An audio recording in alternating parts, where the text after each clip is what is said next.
Hi ladies, and welcome to your second tutorial from the Memories in My Pocket workshop from Scarlet Moon Crafts. This one is for a double page pocket spread.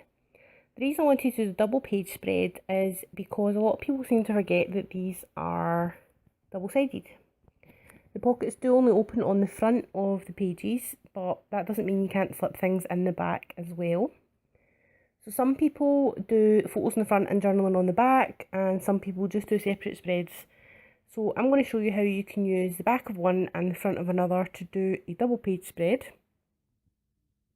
You can tell the front of your pocket by, it says Project Life by Stampin' Up down the spine, and then it is also open at the front. So I've started this page off. I'm not going to show you exactly what I did with it. It's quite self-explanatory. It's the 2x2 page with the 12 pockets in it, and I've done the little date card that I created in the first challenge in the corner, and then I've alternated different pockets with the same paper, the striped paper. So I've done that every other pocket to create this little pattern. And then the opposite page I'm using is the 6x4 with the 6 2x2s, but I've just popped that aside for now. So what I'm going to do is cut down some of the photographs that I took at ScotCon. So that little template I showed you in the first video, I have used that just to kind of mark out where I want to trim the photos. It's really great if you're not sure about whether or not it's going to fit. And apologies if you can hear the thunder. We just got really bad thunder and lightning as I started this. Almost got caught in it when I was out with the dog. Back on track. We are just trimming down the photographs, so 2x2. This is a great size if you're not the best photographer and your photos maybe have a lot of junk in them that you don't really want to be there in the picture. So you can just cut out the nice parts of it. On this occasion I'm just trimming down pictures of the speakers that we had at ScotCon. So that was Anna, and now I'm doing Michelle, and I've got one of Claire there you can see at the right hand side. For some reason I didn't get a picture of Claire doing her talk, but I got one of her doing the workshop, so that was fine. So just trimming those down to 2x2, and I'm going to slot those into the gaps where I haven't put the backing paper. You'll notice that I didn't decorate the 2x2 cards. Because it's quite a bold pattern, I just decided to leave it. It is entirely up to you. My particular style, and I say this in most of my tutorials, I'm quite a simple crafter, really. I don't like busy, ornate things. I tend to just do them quite smooth and I don't know if basic's the right word, but I like them clean and kind of minimalist. I like just to go with a theme and stick with it. So on this page I've went with the stripes, and I decided not to embellish them any further. I do embellish the photographs and the journal cards though. So I'm just trimming this one down with little ScotCon balloons. And then I was trying to decide if I wanted another photo, and I thought I would trim out the table that I cut off of the ScotCon balloons one. And then I thought, no wait, I might just cut off the balloons instead. I decided to trim out the balloons.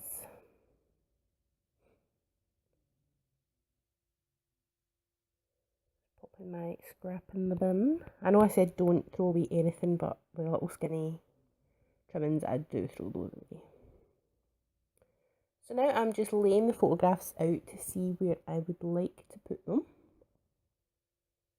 That's a good thing about these pockets, you can switch them about and create your own little layout. I ended up deciding to take the balloons one away because I wanted 2 journaling blocks instead of 1. You can see me just having a little think, and I think that is the layout that I decided on. Yep, that is the layout I decided to go with. So here I am with the trusty old corner rounder. Oh, a big thunder roll. They're not particularly loud, but they're really, really long. So just trimming off all the corners.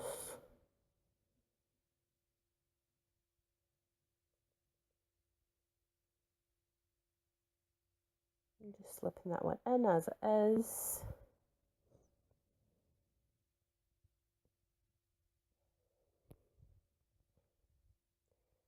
As I said, I did embellish these a little bit. What I decided to do was just do a tiny little name flag for each of the girls. So I'm just doing Claire. I've just lettered her name on a little scrap of Whisper White. And then hand cut it and just made a little banner shape. Just to pop that on her photo.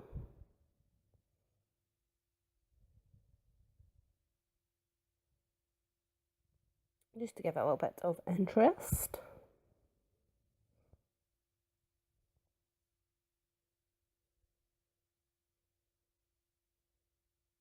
So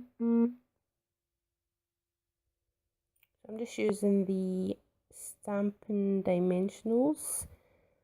And I'm using the edges of them, which are kind of meant to be just thrown away, but I always keep them and use them for like thinner pieces, like this little banner.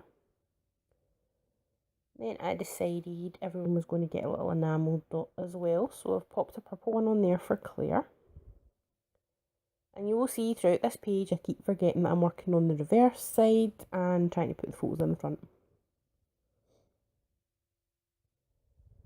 So I'm just going to repeat this process for the other girls. So doing one for Anna and then also one for Michelle.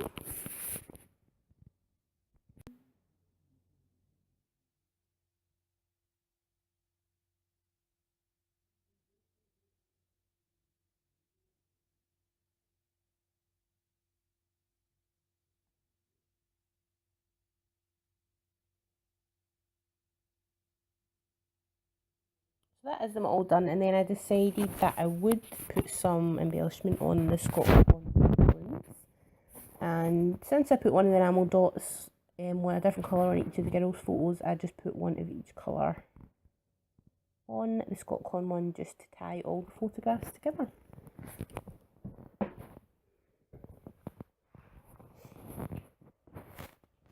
So all that is left to do with the first page is to do some journaling. So I've just got plain white Whisper White cardstock cut into 2x2 with corners rounded, and then I am doing a little bit of journaling on there as well. And I just wrote a little bit about how the girls were also inspirational and encouraged us all to create more. Once I was finished with that, I popped a little enamel dot in the corner, again just to tie in with the rest of the page. So I've got another little journal block here, and instead of like journaling, I decided just to do a little kind of quote. So I've stuck a little bit of washi tape. This is from my Halloween night collection, and you may have got a sample of this in your kit. You got 8 different samples from 2 collections of washi. And I just decided to outline the banner.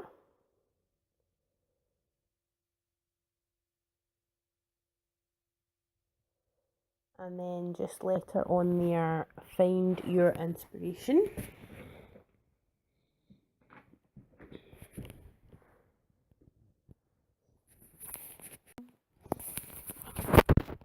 I just did the lettering and then coloured it in with some markers, doodled a little arrow, coloured it in with the orange marker, and then just went over it with the green.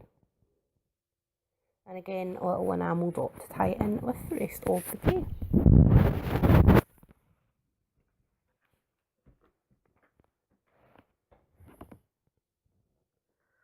So slipping that one in, and then that is the first page for the left hand side of the spread complete. So we can pop that to one side and pull out the next one, which is 6x4 with the 3 2x2s at the top and 3 2x2s at the bottom. So again, I have just cut some 2x2 squares and rounded the corner of that striped DSP paper from the Petals and Paisley suite that was in your kit. So I'm putting the striped paper, one in each of the 4 corners. And then I cut out 2 2x2 squares of the cream and copper foil dots cardstock that was in your kit, which is also from that same suite, and rounded off the corners. Then for the main photo, I am trimming down a piece of that striped DSP again, 6 by 4 inches, and rounding off the corners. And then I decided to take a photo of the table setups at ScotCon, rounded off the corners, trimming that down so a little bit of white edge showing. And then because it is quite a big space, I decided to embellish it a little bit with some punched out hearts. I'm using the Sweetheart Punch from Stampin' Up, which is £16 and is absolutely fantastic. I use it all the time.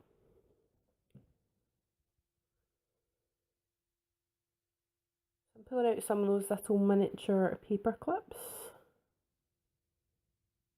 in gold and just fastening a white heart that I've punched out of Whisper White cardstock, fastening that on underneath the photo, just like peeking out.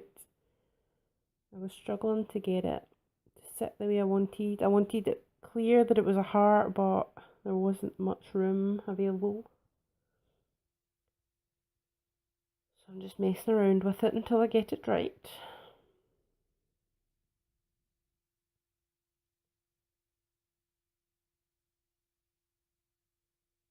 There we go. So I put her paper clip on the top and one on the side.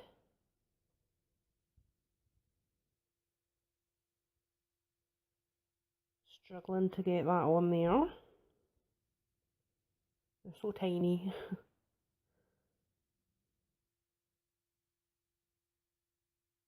So just taking some of those Stampin' Dimensionals and sticking them all in the corners before I add it onto my DSP backing paper or mat, whatever you want to call it. There we go. So I've also punched out a heart from the striped paper. I'm sticking that on top of the photo. Don't be afraid to embellish the photos as well. And then just a little strip of spotty washi tape from Halloween Night suite.